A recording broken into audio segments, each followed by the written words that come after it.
America மிகப்பெரிய ஒரு பிரச்சனையில் சிக்கியிருக்கிறது. இது இயற்கை தந்த தண்டனை என்று நெட்டிசன்கள் ஒரு பக்கம் கருத்துக்களை கூறி வந்தாலும் இதன் தீவிரத்தன்மையை மற்ற நாடுகளும் புரிந்து கொள்ள வேண்டிய சூழல் உருவாகியுள்ளது. என்னதான் பிரச்சனை? இந்த செய்தி தொகுப்பில் விரிவாக பார்க்கலாம். தண்ணீர் என்பது மனிதனின் அடிப்படை தேவைகளில் ஒன்றாக உள்ளது. இயற்கை தந்த இந்த அருட்கொடையை மனிதன் தன் அலட்சியத்தாலும் பேராசையாலும் இழக்கும் அபாயம் ஏற்பட்டிருக்கிறது. இந்த பிரச்சனையில் இருந்து எப்படி மீளப் போகிறோம் என்று உலக மக்கள் கடும் அச்சத்தில் இருந்து வருகின்றனர்.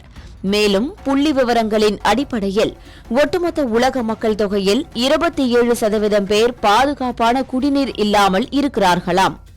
அதாவது 4 ஒருவருக்கு சுகாதாரமான குடிநீர் கிடைப்பதில்லை என்று சொல்லப்படுகிறது. இப்படியான சூழலில் அமெரிக்காவில் நீர் பற்றாக்குறை ஆரம்பமாகியுள்ளது என்ற தகவல் வெளியாகியுள்ளது. அதாவது அமெரிக்காவின் டெக்சாஸ் மாகாணத்தில் உள்ள கார்பஸ் கிறிஸ்டி என்ற நகரத்தில் 3 லட்சத்திற்கும் அதிகமானோர் வசித்து வருகின்றனர். இந்த நகரம் எதிர்காலத்தில் ஒரு சொட்டு குடிநீர் கூட கிடைக்காத அபாய சூழலுக்கு தள்ளப்பட்டிருக்கிறது. நவீன அமெரிக்காவில் வறட்சியின் காரணமாக தண்ணீர் இல்லாமல் போகும் முதல் பெரிய நகரமாக இது மாறக்கூடும் என்று ஆய்வாளர்கள் எச்சரிக்கின்றனர். கடந்த 5 ஆண்டுகளாக இப்பகுதியில் நிலவி வரும் கடுமையான வறட்சி மற்றும் பருவநிலை மாற்றங்களால் நீர்நிலைகள் வறண்டுவிட்டன. இப்பகுதியில் உள்ள எண்ணெய் சுத்திகரிப்பு நிலையங்கள், கெமிக்கல் ஆலைகள் மற்றும் பிளாஸ்டிக் தொழிற்சாலைகள் அதிக அளவில் தண்ணீரை உறிஞ்சுகின்றன. சில பெரிய தொழிற்சாலைகள் ஒட்டுமொத்த நகர மக்கள் குடிக்கும் தண்ணீரை விட அதிகமான தண்ணீரை பயன்படுத்துவதால் கடுமையான குடிநீர் வறட்சி ஏற்பட்டுள்ளது.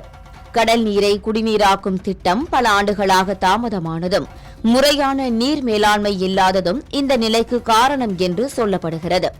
இதே நிலை நீடித்தால் அமெரிக்காவின் மற்ற மாகாணங்களிலும் தண்ணீர் பற்றாக்குறையை எதிர்கொள்ள வேண்டியிருக்கும் என்றும் ஆய்வாளர்கள் கணித்துள்ளனர். இந்தியாவின் மொத்த மக்கள் தொகையில் சுமார் 60 கோடி மக்கள் தீவிரமான நீர் அழுத்தத்தை எதிர்கொள்கின்றனர். நீரின் தரவரிசையில் இந்தியா உலக அளவில் 120வது இடத்தில் உள்ளது. மேலும் நாட்டில் உள்ள மொத்த நீரமைப்புகளில் சுமார் 70% நீர் மாசுபட்டுள்ளது என்று மத்திய நீர்வளத்துறையின் புள்ளி விவரங்களின் கீழ் தெரிவிக்கப்பட்டுள்ளது. எனவே நீர் மேலாண்மையில் கவனம் செலுத்தாமல் இருந்தால் அமெரிக்காவில் ஏற்பட்டிருக்கும் சூழல் இந்தியாவிலும் நடக்க வாய்ப்புகள் உள்ளதாக ஆராய்ச்சியாளர்கள் கருத்து தெரிவிக்கின்றனர்.